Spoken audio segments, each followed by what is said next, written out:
Hi అండి, అందరికీ నమస్కారం. Welcome to simply bar channel. చూస్తున్నారు కదా, ఈరోజు బ్రెడ్ మంచూరియా ఎలా చేసుకోవాలో చూద్దాం. చూస్తుంటేనే నోరు ఊరిపోతుంది. మీరు కూడా ట్రై చేయండి, ఎంజాయ్ చేయండి. ఎక్కడ స్కిప్ చేయకుండా చూడండి.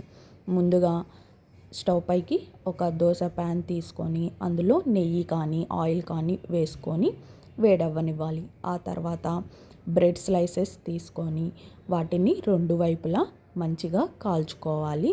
గోల్డెన్ కలర్లోకి వచ్చేంత వరకు బాగా కాల్చుకోవాలన్నమాట. ఇలాగే మనకి కావలసినన్ని బ్రెడ్ స్లైసెస్ని మంచిగా ఫ్రై చేసుకోవాలి. ఆ తర్వాత ఈ బ్రెడ్ స్లైసెస్ అన్నీ పక్కన పెట్టేసుకోవాలి. కొంచెం చల్లారిన తర్వాత ఈ స్లైసెస్ అన్నిటినీ మంచిగా మీడియం సైజులో చిన్న చిన్న ముక్కలుగా కట్ చేసి పెట్టుకోవాలన్నమాట. నేను ఇప్పుడు చూపిస్తున్నట్టు మరీ పెద్దగా కట్ చేసుకోవద్దు అండ్ అట్లా అని మరీ చిన్న చిన్నవిగా కట్ చేసుకోవద్దు. చూస్తున్నారు కదా, కొంచెం మనం ఫ్రై చేయడం వల్ల ఈ బ్రెడ్ స్లైసెస్ అనేవి గట్టిగా అవుతాయి. సో కొంచెం మీ చాక్ని షార్ప్ చేసుకొని కట్ చేసుకోండి. ఆ తర్వాత వీటన్నిటిని మీరు ఫ్రై చేసి పెట్టుకున్న బ్రెడ్ స్లైసెస్ అన్నిటినీ ఇలాగే మీడియం సైజులో ఈ బ్రెడ్ స్లైసెస్ అన్నిటినీ కట్ చేసి పెట్టుకోవాలి. ఈ స్లైసెస్ అన్నిటినీ ఒక ప్లేట్లో సపరేట్గా తీసి పెట్టుకోవాలన్నమాట. Please like, share and subscribe to simply bar channel. Please మీరు ఈ రెసిపీస్ ట్రై చేసిన తర్వాత నాకు కామెంట్ చేయండి. ఏవైనా సజెషన్స్ ఉంటే ఖచ్చితంగా కామెంట్లో పెట్టండి. నేను మీకు రిప్లై ఇవ్వడానికి ట్రై చేస్తానన్నమాట. Thanks for watching. ఇప్పుడు మనం ఇంకో బౌల్ తీసుకొని అందులోకి ఒక కప్పు మైదా, ఒక హాఫ్ కప్పు కార్న్ఫ్లోర్, 1 స్పూన్ వరకు కారం, హాఫ్ స్పూన్ పసుపు, 1.5 స్పూన్ ఉప్పు అండ్ కొంచెం గరం మసాలా వేసుకొని బాగా కలుపుకోవాలి. ఈ మైదా మిక్స్ అంతా బాగా కలిసిన తర్వాత కొంచెం వాటర్ పోస్తూ మనం దోశకి కానీ యూస్ చేస్తాం కదా, దోశ బ్యాటర్, అలాగా మనం కొంచెం లూజ్గా కలుపుకోవాలన్నమాట. ఈ మైదా మిక్స్ని మరీ లూజ్గా వద్దు, అట్లా అని మరీ థిక్గా కూడా కలుపుకోకూడదు అనమాట. చూసారు కదా, మైదా బ్యాటర్ అనేది రెడీ అయిపోయింది. ఇప్పుడు ఇంకొక ప్యాన్ తీసుకొని డీప్ ఫ్రైకి సరిపోయేంత ఆయిల్ని ఆ ప్యాన్లో వేసుకొని ఆయిల్ అంతా మంచిగా వేడవ్వాలన్నమాట.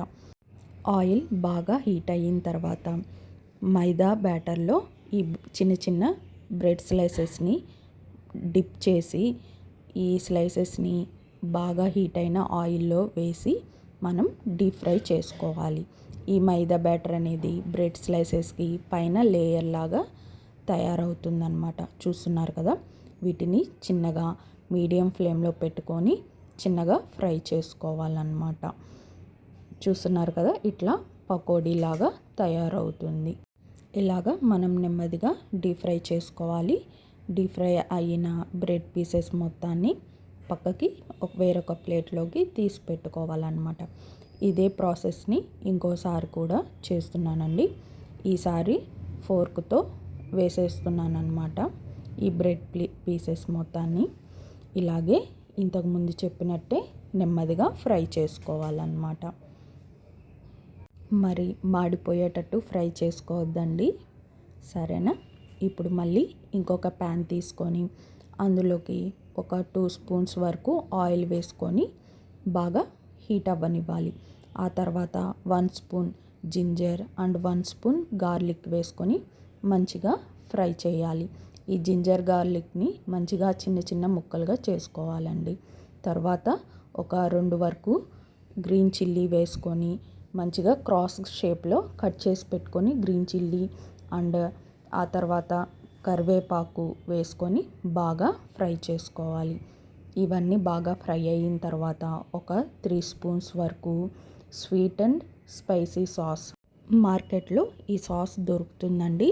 స్వీట్ అండ్ స్పైసీ సాస్ అంటే chilli and tomato sauce 2 mix అయ్యి ఉంటాయన్నమాట. ఇప్పుడు మళ్ళీ నేను ఒక చిన్న బౌల్ తీసుకొని అందులోకి 1 స్పూన్ వరకు కార్న్ఫ్లోర్, కొంచెం వాటరు యాడ్ చేసుకొని కార్న్ఫ్లోర్ వాటర్ రెడీ చేశాను. ఇప్పుడు ఈ వాటర్ని ఈ సాస్లోకి వేసుకొని బాగా కలుపుకోవాలన్నమాట. ఇట్లా కలపటం వల్ల మీకు ఈ సాస్ అనేది థిక్ పేస్ట్ లాగా రెడీ అయిపోతుంది. చూస్తున్నారు కదా, ఇలా థిక్గా అయిపోతుందన్నమాట. మంచి మిక్స్ అవుతుందన్నమాట. అండ్ నేను ఒకటి మర్చిపోయాను, ఈ మిక్స్లోకి కాస్త సాల్ట్ కూడా యాడ్ చేసుకోండి. మీకు కొంచెం స్పైసీ ఎక్కువగా తినే వాళ్ళైతే కొంచెం కారం కూడా యాడ్ చేసుకోండి. నాకైతే సాస్లో స్పైసీనెస్ అండ్ గ్రీన్ చిల్లీ ఉంది కాబట్టి నేనేమి ఎక్స్ట్రాగా కారం అనేది యాడ్ చేయటం లేదనమాట. ఇప్పుడు ఈ సాస్లోకి మనం డీప్ ఫ్రై చేసుకున్న బ్రెడ్ స్లైసెస్ని, బ్రెడ్ పీసెస్ని వేసుకొని బాగా కలుపుకోవాలి.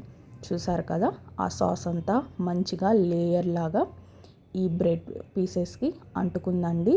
చూసారు కదా ఎంత బాగుందో, చూడటానికి చాలా బాగా ఉంది బ్రెడ్ మంచూరియా అనేది.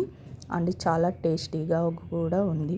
మీరు కూడా ట్రై చేయండి, ఎంజాయ్ చేయండి. Thanks for watching.